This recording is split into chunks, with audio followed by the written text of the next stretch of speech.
कि हम भी कभी बहू बनकर आए थे। अब सीरियल आता था ना, सास भी कभी बहू थी,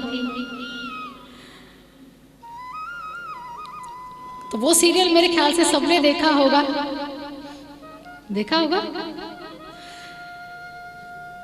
तो सास को ये समझना चाहिए कि वो भी कभी बहू थी। जब मैं ब्याह कर आई थी, मेरे साथ जैसा हुआ व्यवहार हुआ, सास ने जैसे रखा, पति ने जैसे रखा, तो मेरा भी ये कर्तव्य बनता है कि मैं आने वाले बहू के साथ वैसा ना होने दूं। लेकिन आज की विडंबना देखिए, अगर बहू जब घर में आती है तो सास ताने दे दे के कहती है कि मैंने भी तो ऐसा किया था, मैं भी तो पिटती थी, मुझे भी ये खाने को नहीं मिलता था। यानी जो मुझे नहीं मिला तो उसकी भड़ास वो किस पर निकालती है? बहू पर। कि जैसा मैंने जीवन जिया उस समय, वैसा ही अब तुम भी जी कर दिखाओ। लेकिन समय बदल चुका है। आते ही ये कह देना चाहिए, देखो आए गए का सम्मान करो, खाना दो, भोजन दो, जल दो, किसी को द्वार से खाली मत भेजो, किसी को निराश करके मत भेजो। यही सम्मान काफी है। और आए गए की अगर हो गई तो समझो लक्ष्मी जी की कृपा आप पर अद्भुत रहेगी। क्योंकि आया गया तो कभी कभार आता है, और आजकल तो किसी के पास समय ही नहीं है। कुछ बीमारियों ने ऐसा घेर लिया कि कोई शादी में भी आने को राजी नहीं है। सबको डर है, भय है, और कोई किसी के घर रुकता भी नहीं। शादियों में पहले एक एक महीना लड़कियां अपने मायके में डेरा जमा लेती थी, एक एक महीने पहले कि भाई की शादी है, बहन की शादी है, तो एक महीने पहले ही अपना बांधा बोरी बिस्तरा और वहीं डाल दिया तंबू।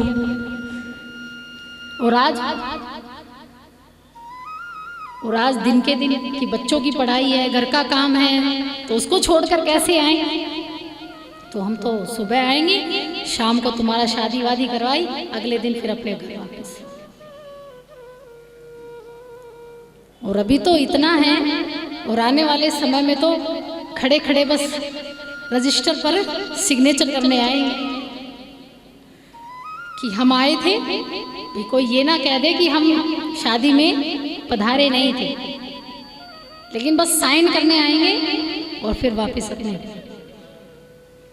और एक तरफ से देखा जाए तो ये अच्छी बात भी है, लड़की जब ब्याह देते हैं, शादी हो जाती है तो अच्छा है, अपने घर पर ही खुश है, तो इससे अच्छी क्या बात है कि वो पियर में भी आने को राजी नहीं।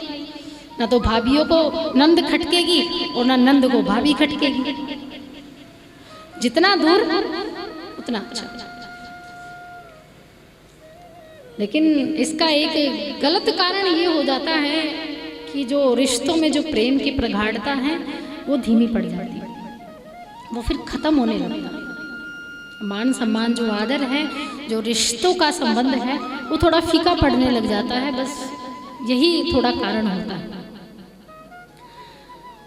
और जो कथाएं हैं ये आपको हर चीज सिखाती है।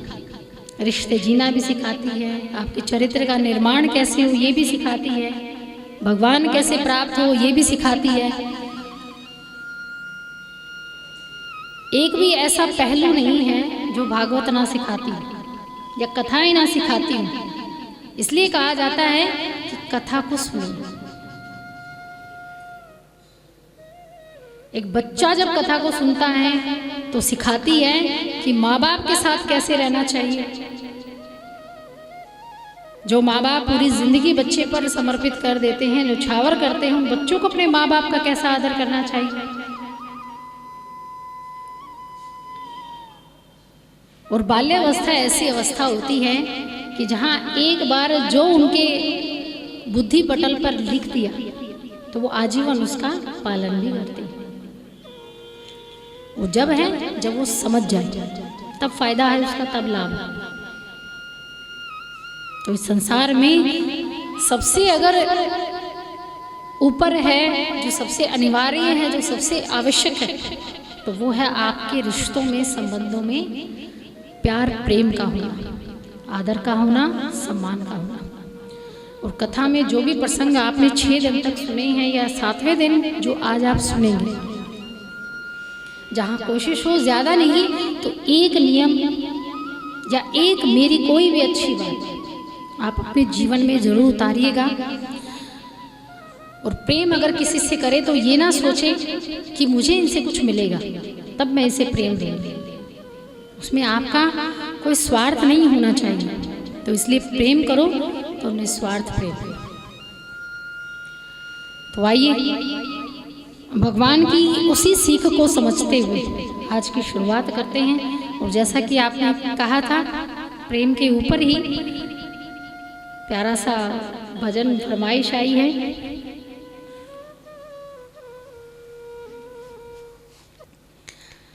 भगवान कहते हैं उद्धव जी के माध्यम से, उद्धव जी को माध्यम बनाकर भगवान ने उद्धव जी को जब भेजा वृंदावन की भूमि पर, तो वही गोपियां जो सीख उद्धव को देती है। और जब उद्धव जी भगवान के पास जाते हैं, भगवान के समक्ष जो पूरा दृश्य वो आज वृंदावन में देख कर आए थे, वही दृश्य आज उद्धव जी ने भगवान श्री कृष्ण के हृदय में देखा। तो भगवान कहते हैं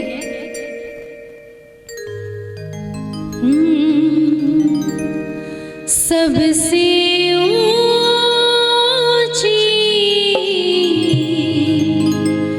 प्रेम सगाई।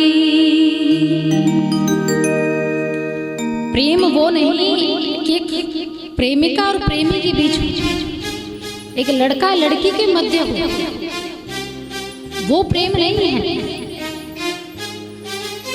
प्रेम वो होता है जो किसी भी रिश्ते में, चाहे संतान का माता पिता के प्रति हो, चाहे भाई बहन का हो, बस निस्वार्थ होना चाहिए, उसमें प्रेम का भाव होना चाहिए। और चाहे वो एक भक्त और भगवान का, ये वो प्रेम है। सबसे ऊंची प्रेम सगाई, सबसे सगाई, सबसे ऊंची प्रेम सगाई, सबसे ऊंची प्रेम सगाई। दुर्योधन का मेवा त्यागे, साग विदुर घर खाए, साग विदुर घर खाए रे, साग विदुर घर खाए। दुर्योधन ने भगवान के लिए 56 भोग बनवाया था, लेकिन स्वार्थ से कि भगवान मेरी तरफ हो जाए और मैं महाभारत का युद्ध जीते, उस भूमि को प्राप्त कर लूं जिसका उन्हें लालच था, भोग था। लेकिन भगवान ने भोजन कहाँ किया? साधारण से विदुर जी के घर, दासी पुत्र विदुर जी के घर। क्यों किया? क्योंकि वहां प्रेम नहीं, वहां कोई स्वार्थ नहीं था। गरीब थे, दासी पुत्र थे, घर में भले ही खाने को कुछ नहीं था, लेकिन वहां ठाकुर जी ने दुर्योधन के 56 भोग को लात मार दी और विदुर जी के गले सड़े केलों का भोग लगाया। इसलिए भगवान ये सीख देते हैं और कहते हैं कि जहां प्रेम है वहां मैं। दुर्योधन का मेवा त्यागे, साग विदुर घर खाए, साग विदुर घर खाए,